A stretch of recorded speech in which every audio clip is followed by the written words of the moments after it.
welcome back to my channel. If you are a returning subscriber, welcome back to another video by your girl. And if you're just passing by, hopefully you like what you see, and if you like what you see, subscribe. So in today's video, it is my second year on YouTube, so it is the channel's anniversary. It is basically 2 years on YouTube. I remember that last year I did a 1 year on YouTube. So let's get straight into the video. Y'all know the vibes. It's a 6 times station. So last year, I'm gonna start with my journey from the beginning. Always I'm gonna start from my journey from the beginning up until now, because the beginning makes the present and the future, right? So because there's always a beginning, a middle, and an end, but there's no end currently. So I started my channel in 2021, for those who don't know. On the 12th of April 2021, I opened my channel on the, I think, if not the 10th, I started my channel, and then I let everyone know, hey guys, I'm starting a YouTube channel, please subscribe. And then on the 12th, I dropped my first ever video, which I'll insert here. My first ever video was a get to know me tag.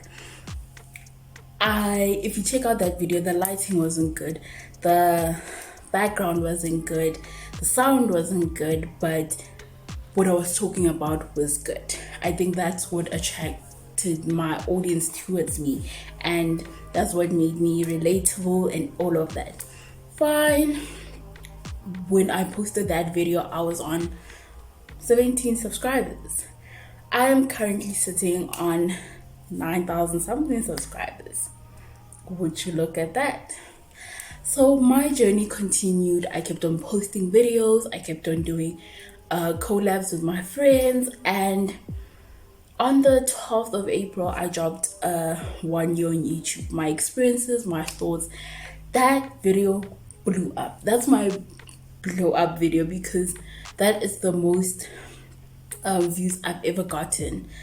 And then at that particular point, that was the most engagement I've gotten, that was the most comments I've gotten, that was the most shares I've gotten. That was my ticket to the viral standard. So I would think. That day, everyone was sharing their experiences. Everyone was congratulating me. It was amazing. And I was like, I'm well off. It took 1 year to get to 286 subscribers. That's what I was on my first year on YouTube. Like, it took a year just to get to 286 subscribers. Are you listening? That's the amount of subscribers I had within a year. A few months passed, and not even a few months, a month passed. A month later, on the 28th of May 2022, I hit 1,000 subscribers. I did not hit 4,000 watch hours, because the threshold is 1,000 subscribers and 4,000 watch hours. I did not hit the 4,000 watch hours. I was on 2 point something watch hours, and I hit 1,000. I was gassed. I was like, let's go, let's rock. I'm in this to win it. I felt like that video was the stepping stone into getting everything I had ever desired, which is the threshold that I needed to get to, getting into YPP, getting started, getting recognition from other creators, other people, even possibly brands. Listen to that. I was like, that is my key to success. You know, the key to success is education, but that video was my key to a successful YouTube channel.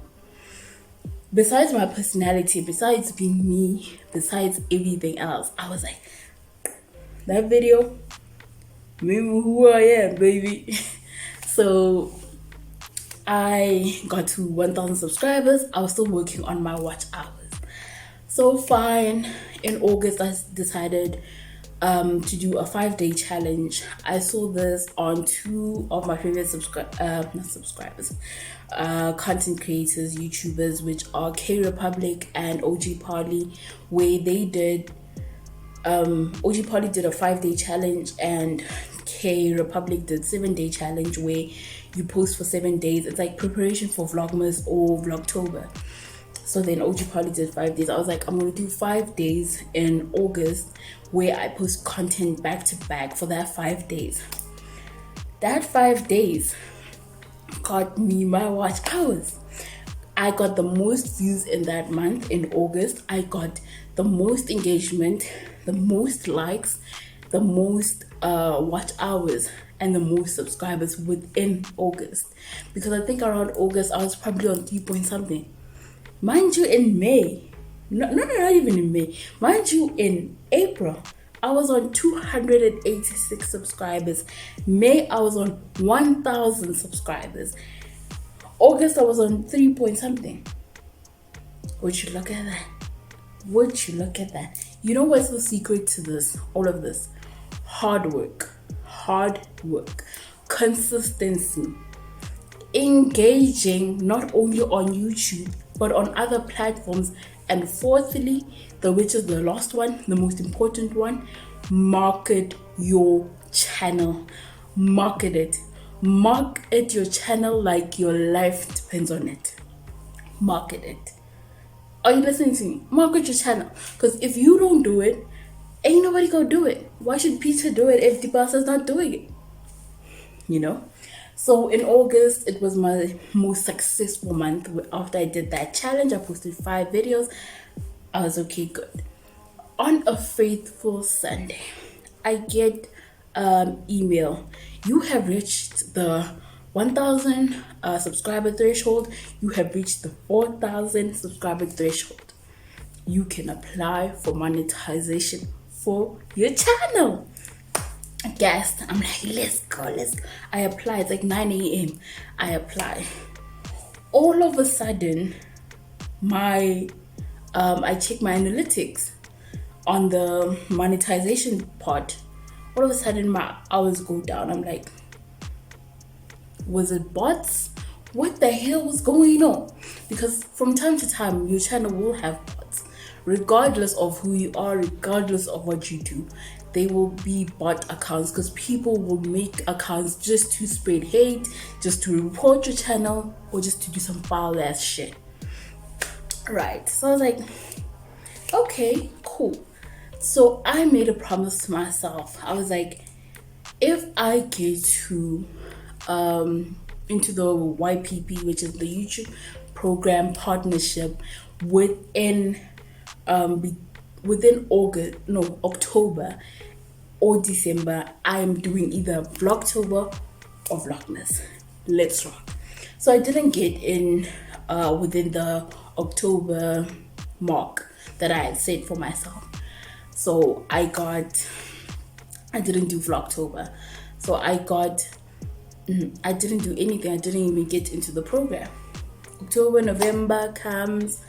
November on the 30th at 11:11, I get an email that says, congratulations, you are now part of the YouTube partnership program, YPP. Now imagine, I made a promise to myself, and in my prayer I made a promise to God that if I get into YPP, I'm doing Vlogmas or Vlogtober, but I had missed the Vlogtober chance, so I'm gonna do what? Vlogmas. Zero preparation, zero. I only had 2 videos that I was actually gonna release within the Vlogmas period, and I was gonna be done with December, since I hadn't gotten into the program. Once I got into the program, which is the 30th, I had to sit down, do my makeup, shoot 5 videos for the next 7 days, because I had 2, so I had like 2 videos plus 5, 7. So I had for a week. Then I had to constantly shoot just for Vlogmas. My first ever Vlogmas, guys, was a success, number 1. Number 2, I made the most money as You know, as a first time person being into the YPP, the partnership program, I made money. I made money. I was like, no, I think I made money. Let me be honest. I think I made money because it's Vlogmas. During that period, the ads are doubled. Money is money. Advertisers, hormonal, they go YouTube. One. Two, I was fucking consistent. I did not release 25 videos. I released 16 videos. Imagine, Groover. It's work. It's YouTube. It's this. It's that. And I think 2 months prior, I had lost a loved one. I don't know where I got the energy, but the promise I made was that if I get into YPP before these allocated times, I'm doing Vlogmas. I did Vlogmas. Vlogmas was a success. I made money. I realized how certain ads work, the cents, the CPM, the RPM. Bro, I learned those.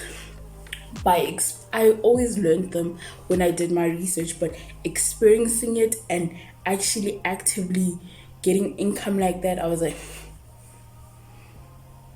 homonate. And then after that, I decided to take a break.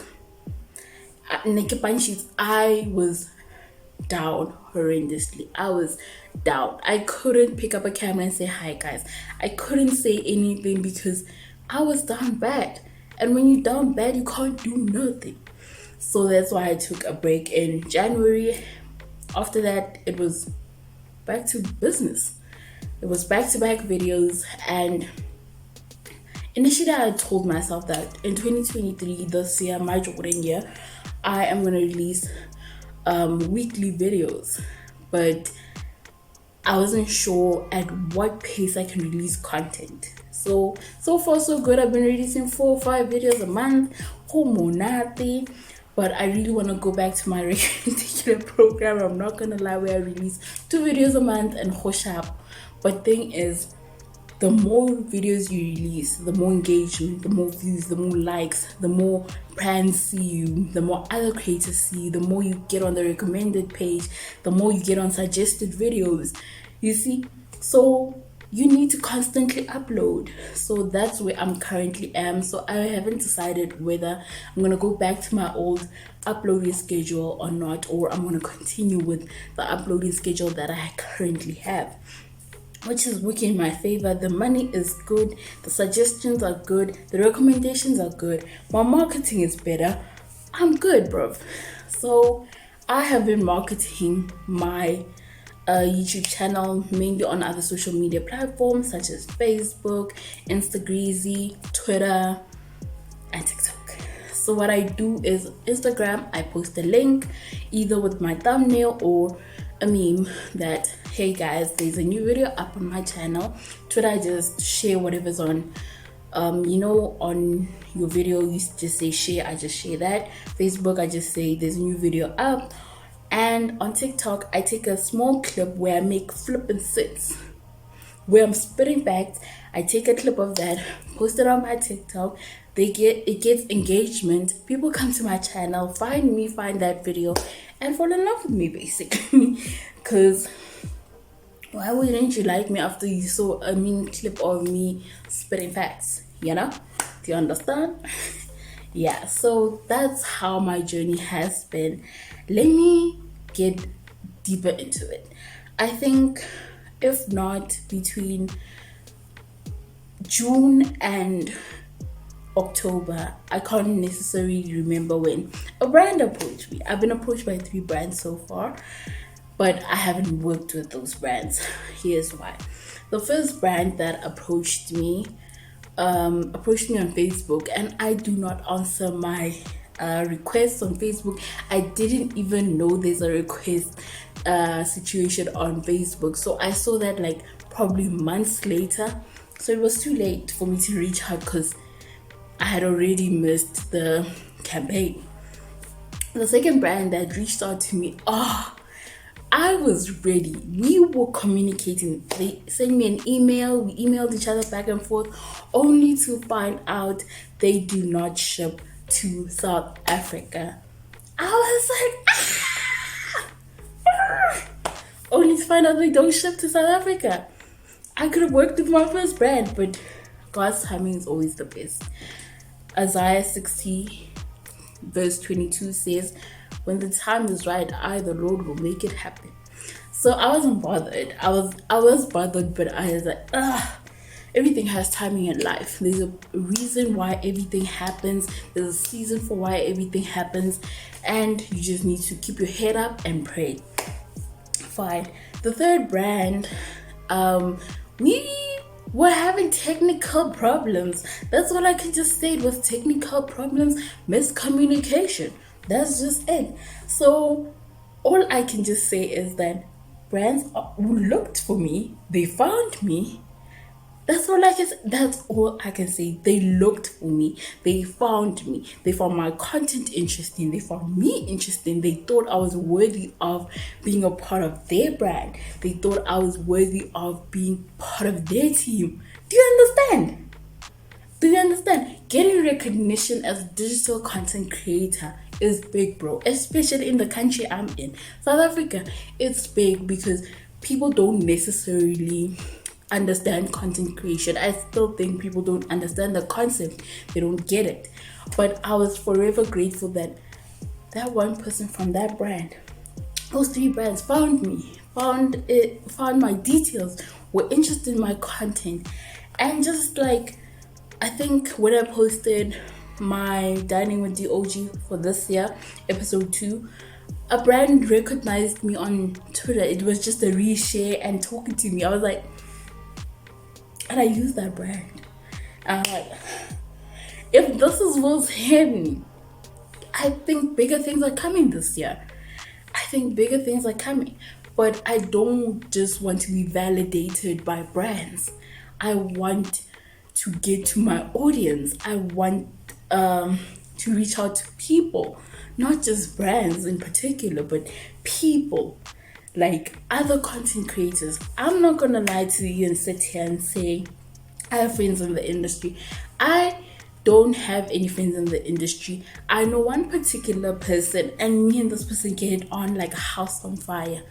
I wouldn't necessarily say we're friends, but I feel like in some point, some instance, we kind of working towards that. But I'm not, because I'm such a fangirl, so the fangirling probably withdrew her back. But you know, I think that's the only solid person I have in the industry. Other than that, I know people don't know me, but you can't know everyone. This is what I will always say. You can't know everyone and everyone can't know you. I mean, there's so many celebrities I hear about and I don't know them, whether it being in the African continent or other continents, other countries, other cities, other provinces. You cannot know everybody and everyone cannot know you, but you need to build a brand and a household for yourself. So far, don't have industry friends, just have that particular person as a safety net. I don't know what to call it. And then I haven't worked with any other creator so far yet. I haven't worked with any other creator. It's just been me and my friendsies. And then I haven't worked with any brands yet, but I'm very optimistic that when the time is right, it will happen. And that's all I can say, because God does not call the qualified. He qualifies the called. Let that sink in. Let that sink in. God does not call the qualified. He qualifies the called. Let it sink in again. That's all I can just say. It has been a mentally draining journey, a physically draining journey, a financially draining journey, emotionally, spiritually. When I say financially, to create vlogs or to create content in general, you need good lighting. You need to look presentable. So the ring light, the box lights, a microphone, a camera. What else do you need? Makeup is money, hair is money, outfit is money. What else? When you're going out on vlogs, Uber, if petrol, and so many more things are Uber is money, going to a restaurant is money, like everything is costing money because you are spending money to create those amazing aesthetically pleasing vlogs, or even sit downs if you go on a sit down, because you would have to book a B&B, do whatever. So content creation is money financially. There's another comment that I got earlier this year. It's the second time I've ever gotten such a comment. Someone was like to me, you buy your views and your likes. I was like, if I even said this last year in my 1 year anniversary, if I could buy views, likes, subscribers, I would. I'm not even capping. I would, if I could. But I like things to happen organically. I want people to find me organically. So when I look at my social media platforms, my YouTube, my Instagram, my TikTok align. My Facebook and my Twitter align. So these people are probably from there. And I'm starting to think majority of my people find me on TikTok because of the clips that I play. Besides that, the energy that I give on TikTok and the fact that I'm very active on Instagram and Twitter and Facebook. So I think my people find me there, and through other people sharing my content, that's how other people find me. So I was like, why would you make that comment? But I was like, this is a bot account, because when you click there, 0 subscribers, 0 profile, nothing, the name doesn't even make sense. I was like, okay. But I was like, in my head, how the hell did they come up with that conclusion? But also I'm just like, if you know where I can buy subscribers or likes or views or shares or comments, go there. Because I am suffering in one department, which is engagement. I am suffering when it comes to the engagement. Guys, I have 5% engagement out of 90, out of 100, actually not 90, 100. I have 5% engagement. Where are the other 95 people? I would get it if it's just 20%. But 5, I know nobody knows me, but you know, I have a good fair amount of subscribers, followers on other social media platforms, so I would think that the engagement would be good. But listen, here's the tricky part. I, on YouTube, on TikTok, on Instagram, on Twitter, on Facebook, okay, Facebook is my highest engagement. There, home on that. It's home ground. Everywhere else, the engagement is literally the same. 5%. 5%. Like, I am okay with everything, just that the engagement, because if I would want to work with another creator, some creators would want to know your engagement. I don't know for what purpose, but they would want to know what's your engagement. If you want to work with brands, they would also want to know your engagement. And as you, as an individual, you want to get your engagement high so that as a creator, you know that there's a purpose to this. Besides anything else, there is a purpose, there's a bigger purpose, there's a bigger picture, but the engagement kind of makes it worthwhile. I get DMs now and again, your videos, you, I like that. But sometimes I'm just like, you left the video to come and say, it kind of takes back the purpose, because I'm losing the engagement on YouTube, I'm getting it on TikTok, I'm losing it on YouTube, I'm getting it on Twitter, I'm losing it here, I'm getting it there. But also it's kind of worthwhile because I'm still getting engagement on another platform that has to do with all the platforms, right? So also another thing I'd like to talk about is campaigns, platforms. Other creators are stingy, guys, when it comes to platform plugging us.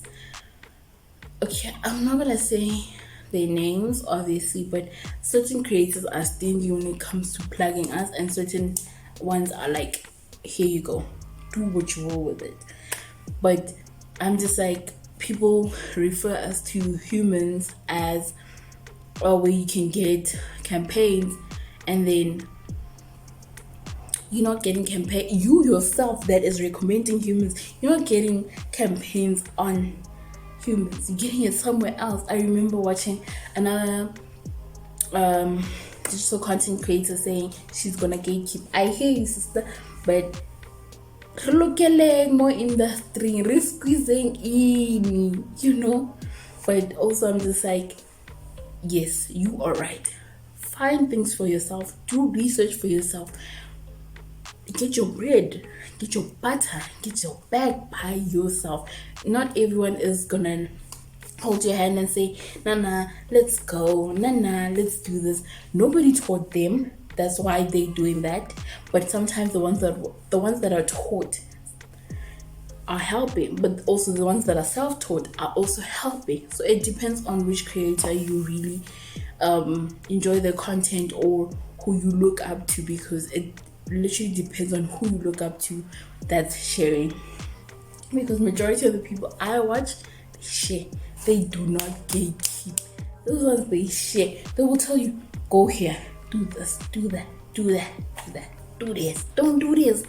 And also, you need to do your own research, because how are you in an industry and you have no knowledge? Because in general, for me, I'm a creative. I started in the fashion industry and I slowly gravitated towards the content industry. But what makes these two industries the same? The creativity. The platform to be who you are, what you want to be. Like anything. You could talk about everything, your style and everything, whatever stands out. The creativity space is not limited. I would say the corporate space is kind of limited, but not necessarily. It depends on which aspect of the corporate space you are in. So my journey on YouTube has been up and down. Like, it's been a roller coaster. Physically it gets draining, emotionally, spiritually, mentally it gets draining. And I feel like they don't talk about how mentally draining it can be, because you would produce the work and you wouldn't see the outcome, but also you would produce the work and you would get burned out, and people would be like, "Ngicele vlog, ngicele sit down, can I please have this video, can I please have that video?" And then you are crashing and burning and nobody's checking up on you.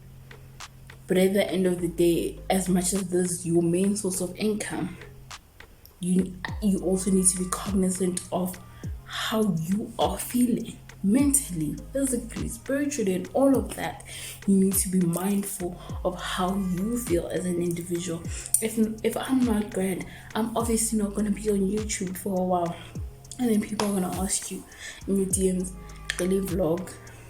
Mentally I'm suffering, but I'm not sharing it on the platform, because sometimes when you share on the platform, it comes to bite you. People make misconceptions about people every day. Just because I shared this particular aspect of my life and now outgrew that aspect, now I'm a new person, or I've rebranded, or I've grown up. Now you want to take old me, bring it into new me. Now you're calling me all sorts of names. Guys, this industry is cutthroat. Just like any other industry, every industry has its flaws, every industry has its pros and cons. But when you want to get into the digital content creation space, please, I beg of you, be ready. Mentally, physically, emotionally, be ready. Be ready for all of it, because you're gonna fight for your life, and you better know how to fight. You better know how to fight. You better have a thick skull. When someone says shit to you, keep it moving. Don't let it get to you. Or when it gets to you, don't let it show that it's getting to you. You know what I'm saying? So that's my 2-year anniversary. Like, I'm so excited to see what the 3rd chapter holds, because we're going into year 3, and I'm posting this on the 12th. Today is the 11th of April. So I thought initially that I'd be on 10,000, but when the time is right, I, the Lord, will make it happen. And also, ask and you shall receive, seek and you shall find, knock and the door will be opened for you. Literally. But my wish, I want to look back at this video and the Q&A that I did earlier this year. My wish is just that by the end of the year, to clock 30,000 subscribers. That's all I just want. That's just the goal for the year. How will I get that? Consistency, more videos, quality videos, sound, grand videos, probably collabs. You never know. Just engaging more with my audience on YouTube and other platforms, because sometimes people find you on Facebook, then come here, then they find you somewhere else and they come here, or they find you here and then they go other places. So that's what I'm gonna do to get to my target. And then next year, when you speak about 3 years on YouTube, we're gonna have a different story, because I feel like each and every year has its own story, and I'm always gonna start it from the beginning, because beginning, middle, and input, process, output. And I got that right. I was gonna say something stupid because I didn't think I was gonna get it right. I'm not gonna cap, I thought I was gonna get it wrong. But this is my 2-year anniversary, and I'll show you clips of, not maybe clips, but my beginning, my first video, my process, my input, which is my first video, my beginning, my process, which is my middle video, and then I'm going to show you my output, my end. Well, the last video before this, because I'm still in the game, and I think I'm literally going to be on YouTube for a while. I don't think any other platform is for me, especially when it comes to video creation. I think TikTok and YouTube are my A1. Pictures such as Instagram, okay, sure, but I take bomb pictures, so I'd like to think. And Twitter is just, and Facebook are just interactive, so I don't think I'll leave the digital content creation space unless it leaves me, unless I'm called for other and bigger plans, because you can plan, but God decides at the end of the day. Because at some point in my journey, I never thought that this was going to be a chapter where I am a digital content creator. I never thought of that. I always thought I'm going to be in the fashion industry. We're going to be strictly on fashion, corporate here and there, because I am a corporate babe also at heart. But I just thought I'm going to be fashion, then corporate. I didn't think it was going to be digital content creation in the mix also. That's why I say you can plan things, but God decides. Because also I feel like if I didn't come on this path, what would I be doing? Yes, I'd be somewhere in the mix of the other 2 careers, but would I be as happy as I am? Yes, I'm not getting all the racks, all the money, all the brand deals or whatever, but everything has its own time and everything has its own plan, right? But also, we also need to be realistic in a sense, right? That if this is not as sustainable, get something. This is why multiple streams of income are important, especially as a digital content creator in South Africa. If I was in America, I would have a double-story house, 5 Bentleys, balling, baby. But here, konang bautlisang or konang ba frustanang gore that I knew that I wasn't gonna finish the sentence without switching. Konang bautlisang gore content creation e bohlokwa. They're only starting to understand that content creation is important. It's a thing. It's a job. It's just not a hobby. Yeah. So I'm gonna close off there. I'ma love and leave y'all. I'ma see you on the next video. So don't forget to like, share, subscribe, and comment. And I'll see you in my next video. Bye.